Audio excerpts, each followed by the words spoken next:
Oke, Assalamualaikum warahmatullahi wabarakatuh. Kita bertemu lagi di dalam mata kuliah manajemen acara di pertemuan keempat. Pada hari ini kita akan membahas mengenai topik pemasaran sebuah event. Di akhir perkuliahan hari ini terdapat tujuan pembelajaran yang berusaha untuk dicapai, yang mana diharapkan nanti di akhir perkuliahan akan didapatkan kemampuan di mana mahasiswa dapat menerapkan proses pemasaran event.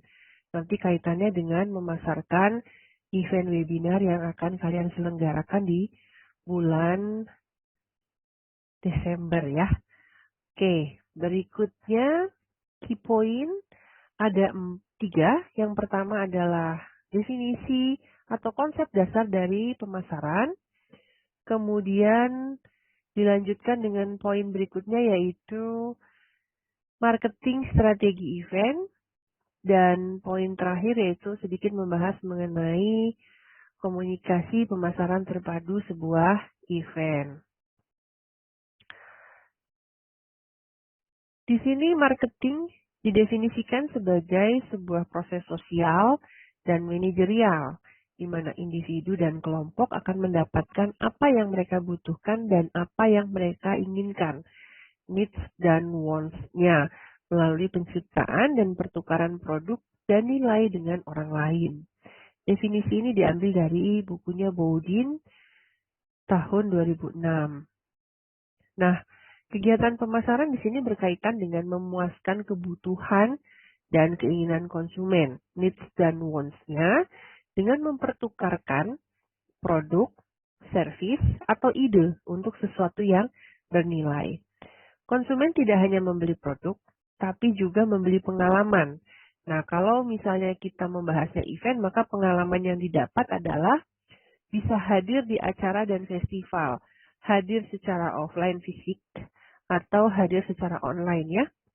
Kemudian mengadopsi ide-ide baru, misalnya konsumen ini berpartisipasi dalam sebuah olahraga ekstrim yang baru mereka geluti atau baru mereka ikuti, atau mengikuti kegiatan baru berbentuk karnaval atau teater, misalnya mereka terlibat secara langsung ya, sebagai volunteer ataupun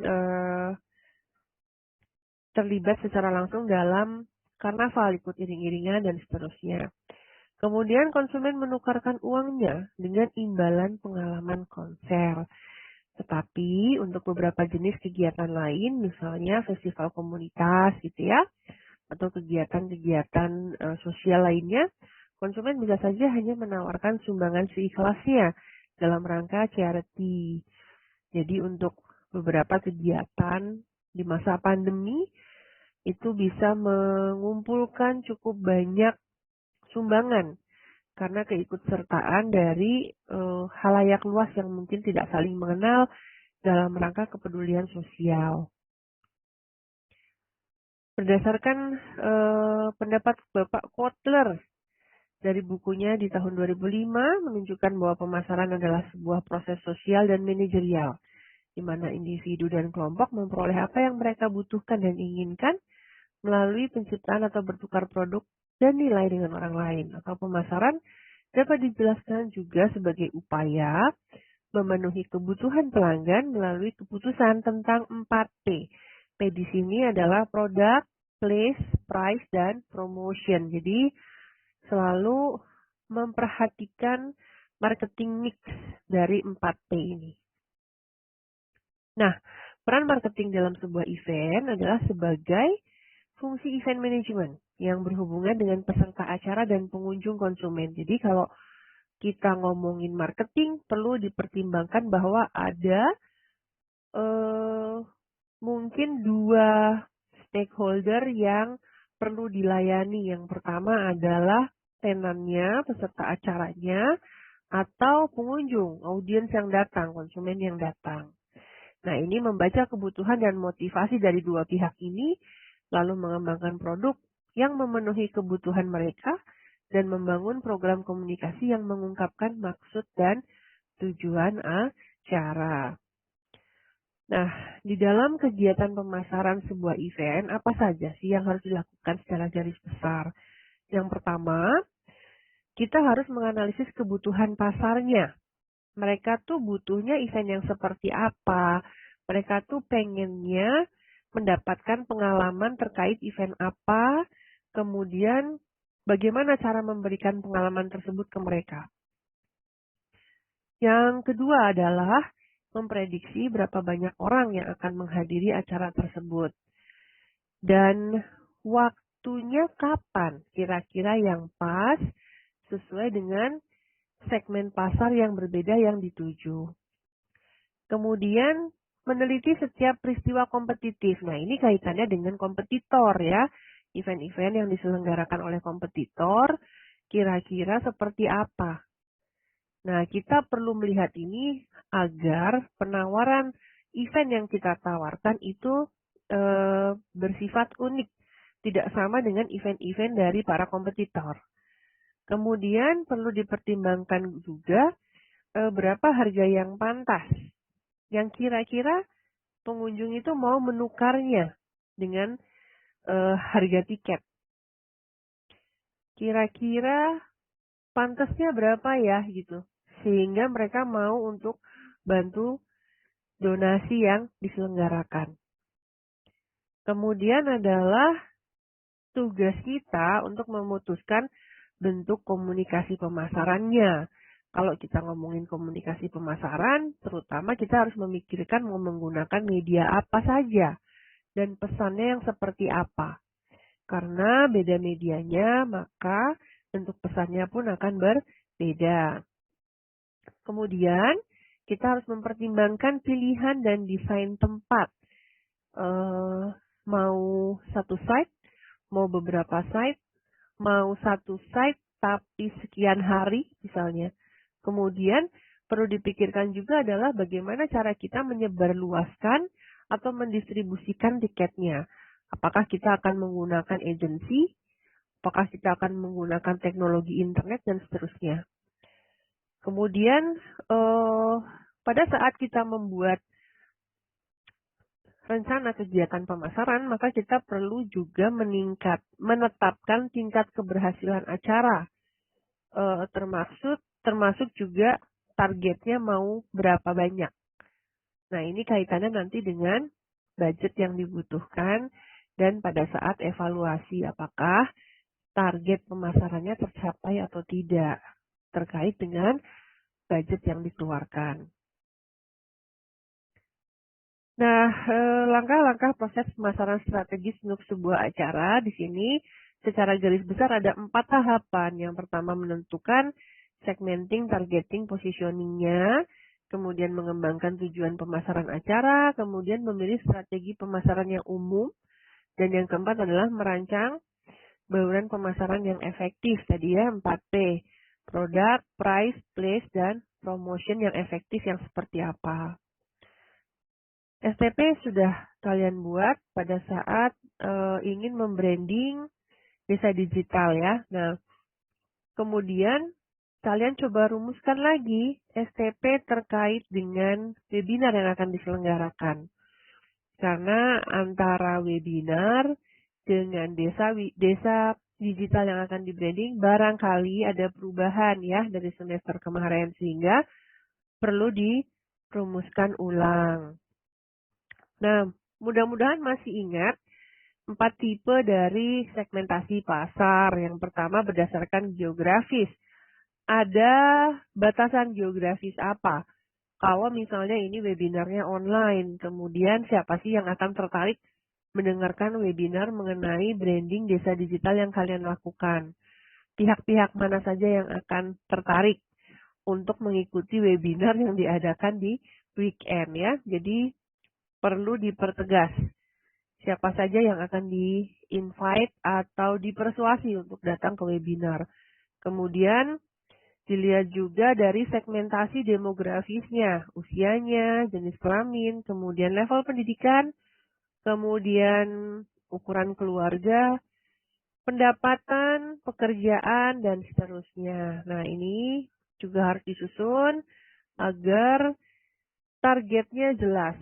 segmentasi apa yang akan disasar. Kemudian dilihat juga dari segmentasi psikografis, yaitu dari lifestyle-nya seperti apa orang-orang yang akan di-invite, dipersuasi untuk hadir di webinar. Lalu dari sisi behavioralnya, nah kalau ngomongin behavioral, ini masuk kepada proses pengambilan keputusan konsumen. Perhatikan mulai dari awareness, pencarian informasi, kemudian pemilahan informasi mana webinar yang akan diikuti, hingga akhirnya audiens ini memutuskan untuk hadir di webinar kalian. Nah, untuk mendapatkan awareness itu ada kaitannya dengan strategi komunikasi pemasaran yang digunakan, media apa yang dipilih, kemudian pesan apa yang akan disampaikan kepada audiensnya. Berikutnya event positioning. Di sini contohnya adalah beberapa kegiatan olahraga skala internasional. Positioningnya sudah sangat kuat ya, seperti Wimbledon. Nah, Wimbledon ini menggunakan nama suatu daerah, sehingga ini sudah menancap dengan kuat di benak masyarakat dunia bahwa Wimbledon ini terkenal dengan perlombaan tenis tingkat internasional ya. Kemudian beda mungkin dengan misalnya Olimpiade atau SEA Games atau Asian Games dan olahraga lainnya yang mungkin berpindah-pindah tempat tergantung kepada negara penyelenggaranya. Nah, positioning ini perlu dipertimbangkan nanti. Webinar kalian mau menggunakan positioning apa?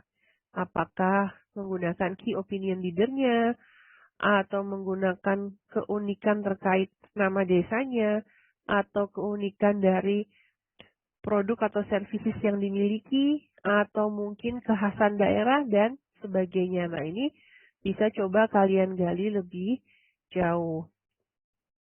Ini juga salah satu contoh, nanti kalian bisa browsing-browsing mengenai kegiatan yang namanya Pink Run. Kenapa sampai bisa punya event positioning yang kuat ya.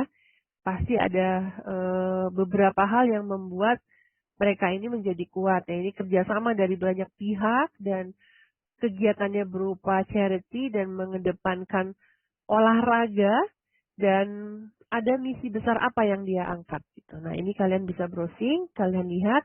Mudah-mudahan bisa kalian terapkan untuk nanti webinar yang kalian selenggarakan.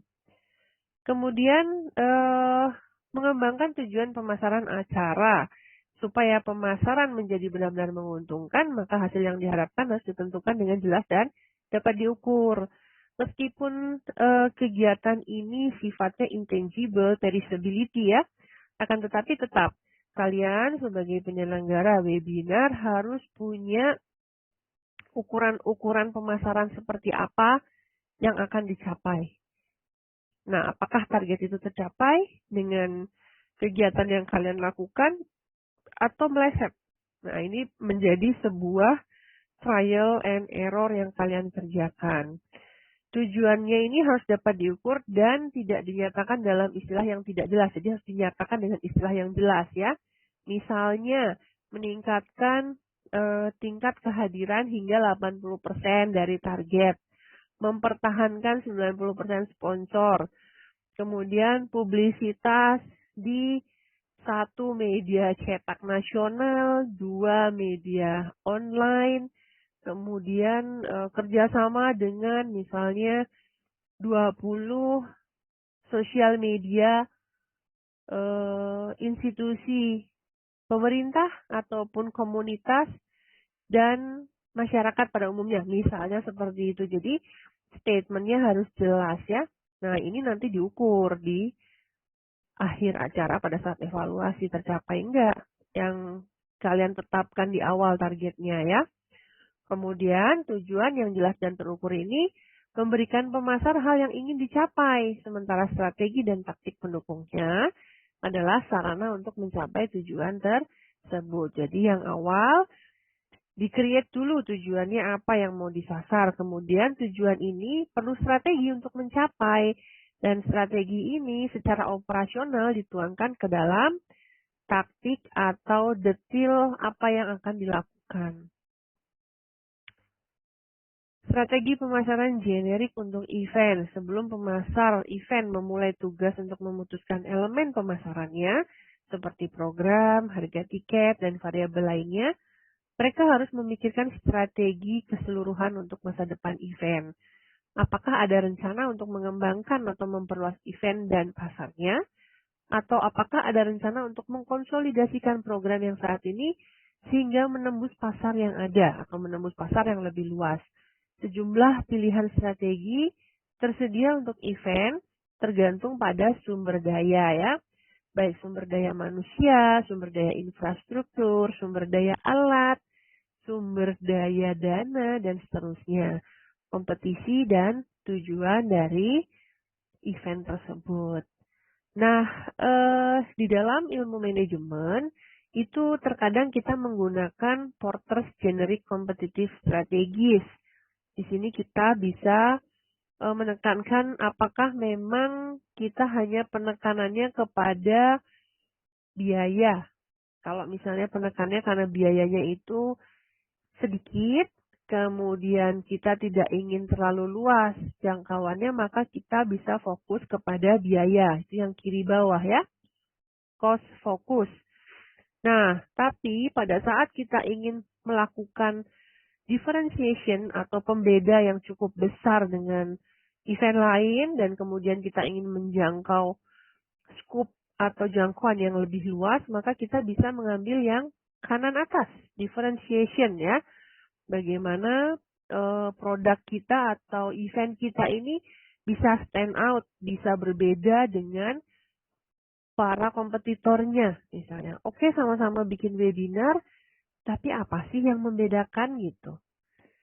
Nah, ini ada 4 pilihan, bisa kalian pilih nanti mau yang mana, apakah lebih kepada cost focus, kepada differentiation atau differentiation focus, atau cost leadership.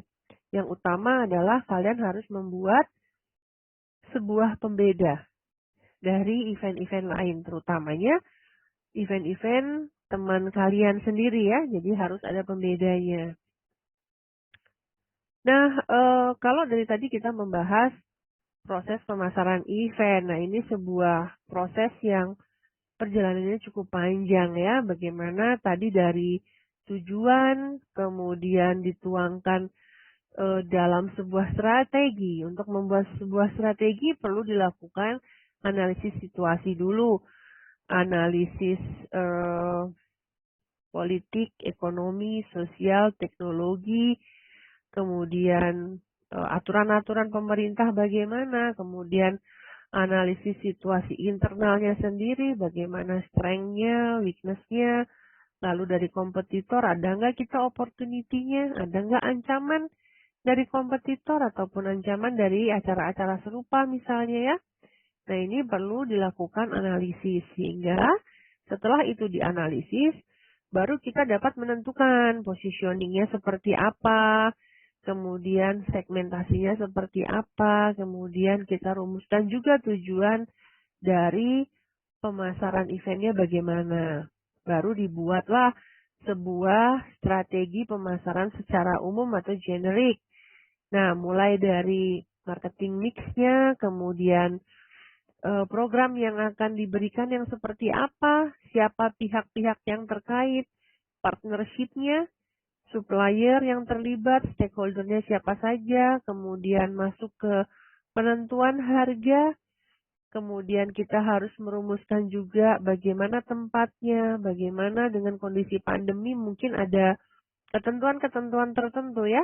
Kalau kita menyelenggarakan event secara offline, kan sekarang sudah masuk ke PPKM 2, beberapa wilayah itu sudah mulai boleh menyelenggarakan event secara offline. Kemudian menjadi penting juga kita harus merumuskan bagaimana kegiatan komunikasi pemasaran yang terpadunya ya. Nah, setelah itu dilakukan, kemudian dievaluasi akhir dari proses pemasaran yang dikerjakan. Nah, ini tadi yang dibahas ada 4P, produk, place, people, price. Kalau misalnya produk, nah ini berarti kegiatan eventnya. lokasi, apakah itu online, offline, satu site, beberapa site, dan seterusnya. Kemudian selain itu juga harus diperhatikan pembelian tiketnya seperti apa, proses dia hadir di acara itu seperti apa, kalau memang offline, antriannya seperti apa, penukaran tiket, kemudian pengecekan keamanan, pintu masuk, pintu keluar, itu harus dipertimbangkan. Kemudian people, siapa saja pihak-pihak yang terlibat secara langsung. Baik itu penonton, pengisi acara, kemudian relawan mungkin ya, panitianya, panitia inti, kemudian pihak sponsor, pihak media, dan seterusnya. Kemudian membahas mengenai price, berapa harga yang pantas untuk bisa hadir dan mengikuti kegiatan. Kemudian, apakah semua komponen dipertimbangkan masuk ke dalam harga yang harus ditanggung konsumen, atau memang ada komponen-komponen yang ditanggung oleh pihak sponsor misalnya. Ya, atau kemudian dari tiket yang dibeli berapa persen yang akan disumbangkan. Nah, ini perlu dipertimbangkan secara mendetail. Kemudian IMC atau kegiatan komunikasi pemasaran terpadu yang dikerjakan. Nah, sedikit membahas mengenai keuntungan utama kalau misalnya penjualan tiket online. Apa aja? Yang pertama adalah kecepatan ya, sangat cepat. Anytime kita mau beli itu bisa. Kemudian tidak perlu biaya bensin, tidak perlu biaya emosional karena antri, serobotan ya. Nah, dengan adanya internet itu sangat memudahkan. Anytime, pembayaran juga sangat mudah dengan m-banking, dan seterusnya. Kemudian, kemudahan bagi konsumen. Konsumen dapat melihat acara di waktu mereka sendiri, memilih acara yang paling sesuai dengan kantong mereka dan keterbatasan waktu. Misalnya, contohnya untuk bioskop. Sekarang bioskop sudah mulai dibuka kembali kan ya. Nah, kalau kita membeli tiket secara online, itu dapat memilih jam berapa saja kita akan menonton. Kemudian kita mau duduk di mana saja, kita pun dapat memilih ya, tergantung dengan kondisi pandemi sekarang. Memang tidak, kapasitas masuknya itu tidak sampai 100%, jadi ada pembatasan-pembatasan ya. Kemudian, kemudahan melakukan pembayaran, jadi terkait penggunaan debit card, kredit card, sehingga memudahkan terlihat berapa banyak pendapatan yang masuk ke pihak penyelenggara, dan biaya dari tiket ini juga dapat langsung digunakan untuk operasional kegiatan. Kemudian teknologi terkini, semakin banyak konsumen yang mengharapkan layanan rekreasi menjadi tersedia untuk dibeli di internet.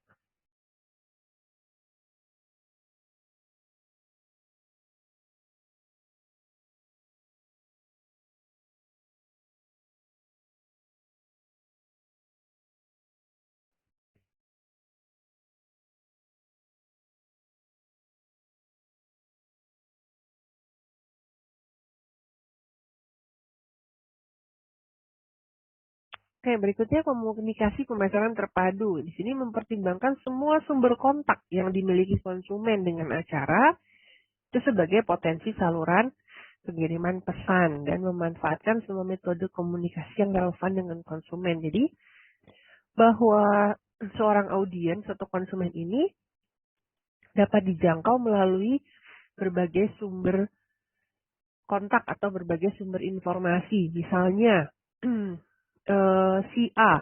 Si A ini punya Twitter, si A ini punya Facebook, si A ini punya channel YouTube, si A ini punya Instagram. Kemudian, dia masih menonton siaran televisi dan dia masih berlangganan majalah. Jadi, sekitar 6 jenis media biasa dia akses. Itu 6 jenis media ya, belum channelnya banyak kan ya. Misalnya Instagram dia follow apa, Twitter dia follow apa gitu. Jadi semua sumber kontak yang dimiliki konsumen harusnya bisa digapai oleh para penyelenggara gitu. Jangan hanya mengandalkan kepada satu media saja. Kemudian kalau misalnya kita ngomongin pesan, maka dalam mengembangkan strategi IMC ini, penyelenggara event harus memahami ada 4 sumber pesan dari sebuah merek ataupun event. Yang pertama, pesan yang direncanakan. Jadi memang sudah dibuat oleh penyelenggara ataupun agensi, baik itu rilis media untuk fungsi public relations, kemudian oleh tiket agency, kemudian advertisingnya dirumuskan, sosial media yang dimiliki, website yang dimiliki. Nah itu pesan-pesan yang direncanakan harus dikelola dengan baik.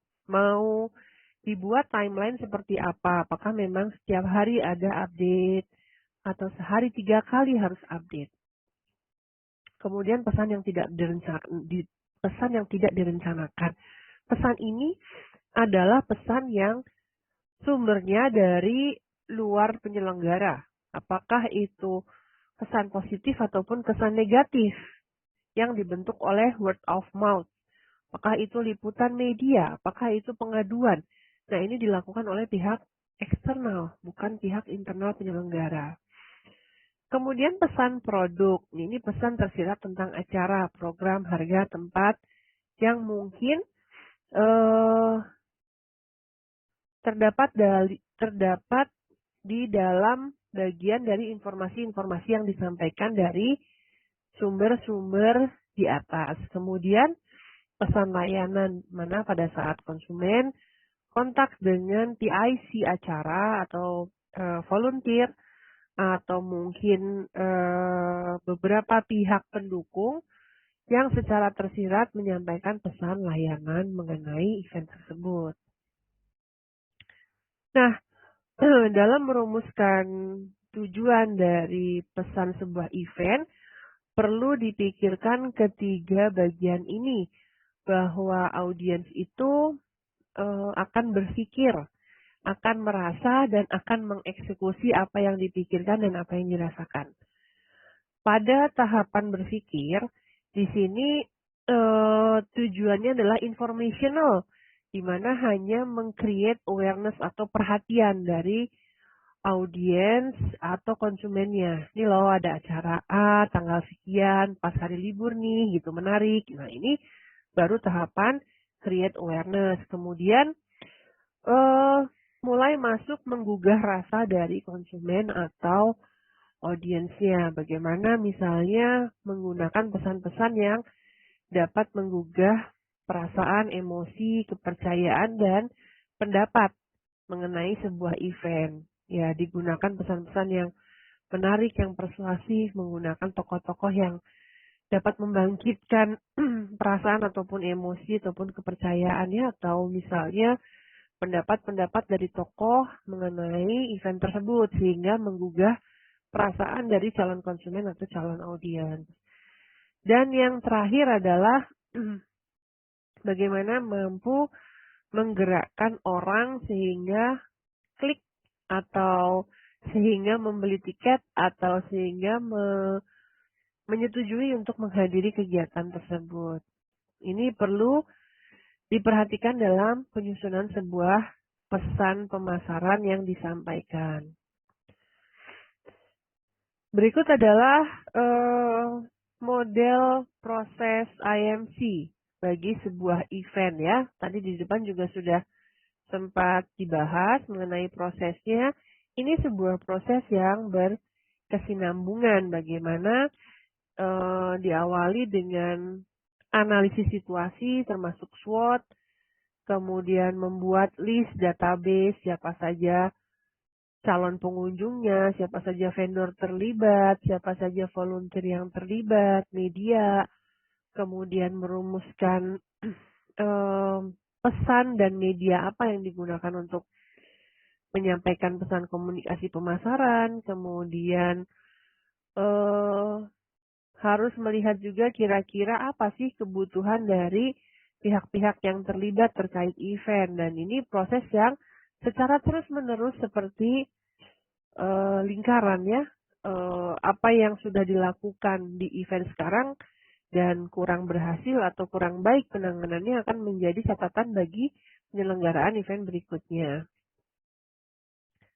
Media komunikasi pemasaran yang umum digunakan dalam sebuah event yang pertama adalah advertising, semua bentuk promosi non-pribadi yang berbayar ya.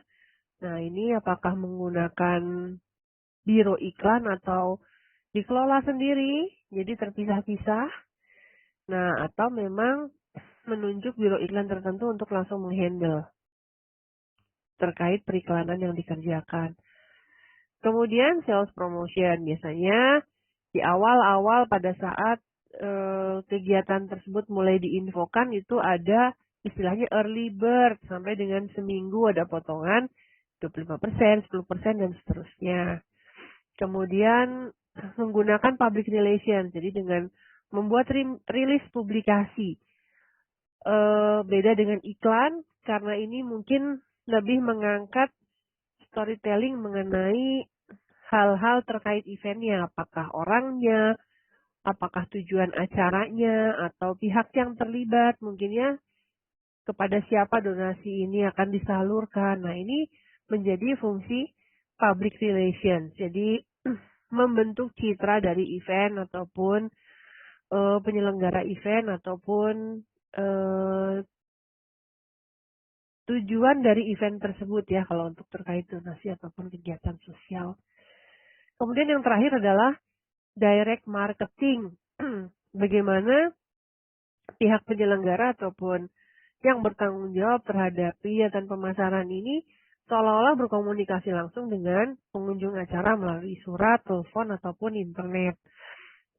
Beberapa memang sudah dikerjakan dengan bot ya, jadi secara terstruktur dan sistematis, maka email-email ini akan dikirimkan kepada target-target audiens yang memang sudah melakukan approval bahwa mereka bersedia untuk menerima informasi atau pemberitahuan dari merek tertentu yang menyelenggarakan event. Nah, ini sering sekali kok kalau kalian buka email kalian, banyak sekali ya event-event, apakah itu event dalam rangka hari belanja online, 10 Oktober, 11 November, 9 September, dan seterusnya. Oke, demikian materi yang terkait dengan pemasaran event. Kita bisa diskusi di pertemuan selanjutnya. Demikian disampaikan materi hari ini. Terima kasih banyak. Sampai ketemu di pertemuan selanjutnya.